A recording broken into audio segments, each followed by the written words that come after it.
सरजमीन हिंदुस्तान, तेरे उन जानिसारों, जांबाजों, शहीदों और मुहाफिजों को सलाम है, सलाम है, सलाम है, जिन्होंने अपनी बहादुरी की कलम से फतह की एक और बेमिसाल तारीख लिख दी।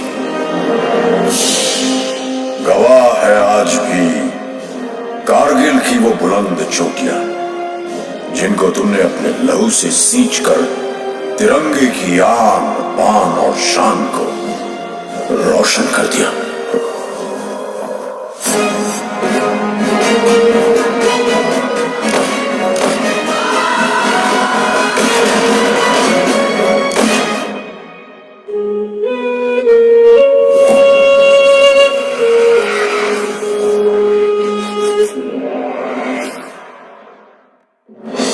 सन 1999 पड़ोसी मुल्क पाकिस्तान ने बगैर किसी आभास के अपने सैनिकों को एलओसी पार कर भारत की सीमा के अंदर भेज दिया। जनरल परवेज मुशर्रफ। जनरल का प्लान सीधा और साफ था। सर्दियों की चरम पर प्रशिक्षित कमांडोज को जिहादी जामा उड़ाकर भारत की सरहद के पार भेजना, वहां पोस्ट और बंकर पर कब्जा करके कश्मीर और लद्दाख को जोड़ती कड़ी को तोड़ना। द्रास सेक्टर की मुश्को घाटी, मारपोला रिज लाइन, कारगिल के आसपास काक्सर, बटालिक सेक्टर, चोरबाटला सेक्टर और सियाचिन के दक्षिण में तुर्तुक पर पाकिस्तानी फौज ने धोखे से अपना कब्जा जमा लिया था। लेफ्टिनेंट सौरभ कालिया की अगुवाई में निकली पेट्रोलिंग पार्टी बड़े रहस्यमय ढंग से गायब हो गई थी। कुछ दिनों के बाद उनका क्षत विक्षत शव पाकिस्तानी सेना ने हमें सौंपा। जिस निर्दयता से उन्हें मारा गया था, प्रशिक्षित पाकिस्तानी फौजियों की ही कुचेष्टा थी। तत्कालीन प्रधानमंत्री श्री अटल बिहारी वाजपेयी पड़ोसी देशों के साथ सद्भावना में विश्वास रखते थे, पर पाकिस्तान के इस छुपकर हमला करने की साजिश से वो अत्यंत क्षुब्ध हो उठे। हम शांति चाहते हैं, ये तो दुनिया ने देखा। अब दुनिया ये देखेगी कि हम शांति की रक्षा के लिए और अपनी शक्ति का भी प्रदर्शन कर सकते हैं। लड़ाई के परिणाम के बारे में भी मेरे मन में कोई संदेह नहीं है। हमारी विजय निश्चित है और हम विजयी होकर दिखाएंगे। उन्होंने देश की तीनों सेनाओं को बगैर एक पल गंवाए दुश्मन की गोली का जवाब गोलों से देने का आदेश सुनाया। तो भारतीय सेना ने तुरंत एक्शन लेते हुए युद्ध का ऐलान कर दिया।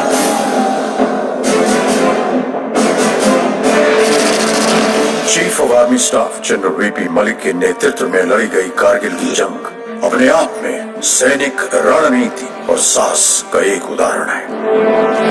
ऑपरेशन का नाम था ऑपरेशन विजय। थल सेना दुश्मन को खदेड़ रही थी, अब आसमान से आग बरसाने की पारी थी। वर्तमान वायुसेना प्रमुख wing commander BS Dhanoa Kargil युद्ध के दौरान फाइटर स्क्वाड्रन के कमांडिंग ऑफिसर थे। Squadron leader Ajay Ahuja, K Nachiketa और स्क्वाड्रन लीडर रघुनाथ नाम्बियार जैसे दिलेर फाइटर पायलट भी कारगिल के हवाई हमलों में नायक के तौर पर उभरे। नाम दिया गया ऑपरेशन सफेद सागर। इसी दौरान भारतीय नौसेना भी सक्रिय हो उठी। वाइस एडमिरल माधवेंद्र सिंह की अगुवाई में पूर्वी और पश्चिमी बेड़े एकत्रित हुए और तुरंत उत्तरी अरब सागर से कराची बंदरगाह की घेराबंदी कर दी गई। भारतीय नौसेना के इस मिशन का नाम था ऑपरेशन तलवार। इतिहास बदलने जा रहा था।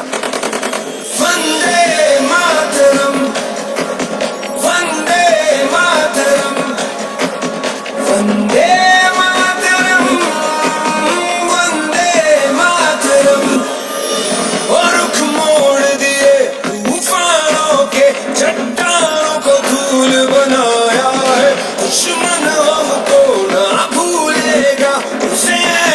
सबक सिखाया है मातरम, Vande Mataram.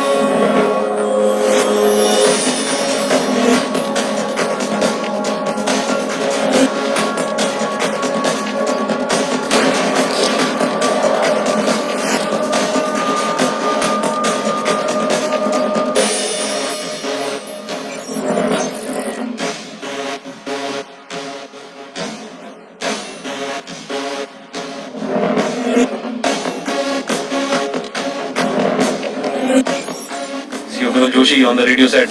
After another bunker was captured, my company's success was ये दिल मांगे मोर.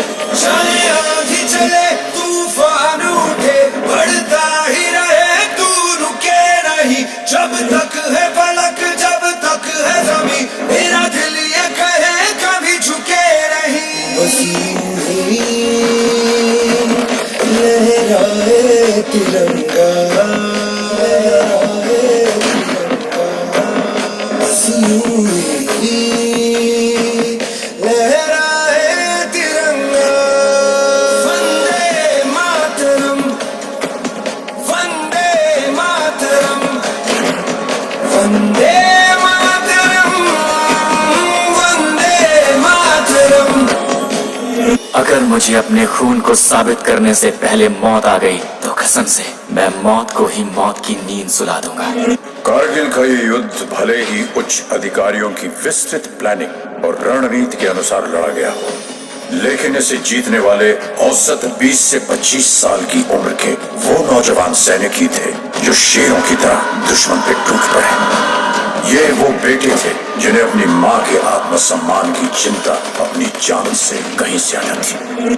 पूरे विश्व पटल पर भारतीय विजय का डंका बजने लगा। आज हमारा भारत विश्व में एक नई शक्ति बन के उभर रहा है। कारगिल की ये विजय उस नए भारत की नींव का पत्थर है, क्योंकि इस युद्ध में बही खून की हर एक बूंद ने हमारे आज को सींचा है। वही खून प्रेरणा देता है, बढ़ो आगे, मत रुको, पूरी शक्ति सहित निर्भयता से हर असंभव पहाड़ इसी तरह जीत लो। सीने में जो भारत भूमि के प्रति प्रेम है वो पूर्ण प्रज्वलित हो। जब संपूर्ण विश्व के शीर्ष शिखर पर भारत का ध्वज फहराएगा, तब मेरे देशवासियों हर दिन विजय दिवस कहलाएगा। मां भारती के लिए बलिदान देने वालों की याद में निर्मित राष्ट्रीय समर स्मारक उन्हें समर्पित है।